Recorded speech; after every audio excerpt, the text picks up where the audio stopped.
azken finean oso katartikoa izan da, edo behintzat terapia bat bezala sentipenetatik idatzi dut, 7 urteko prozesua izan da. Eta ohartu naiz azkenean gauza asko isilean nituela, bai maila pertsonalean, baina baita euskaldun gisa ere bai. Eta azkenean gauza asko ulertu ditut. Eta besteak beste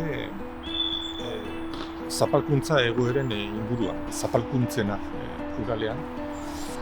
Eta bertan jorratzen ditut behintzat 3 zapalkuntza, nagusiki Euskal Herriaren zapalkuntza. Gero ni neu, maila pertsonalean, bai, seme gisa bizi izan dudan zapalkuntza. Oraindik beste maila batean ageri da ere emakumeen zapalkuntza gizarte patriarkal batean.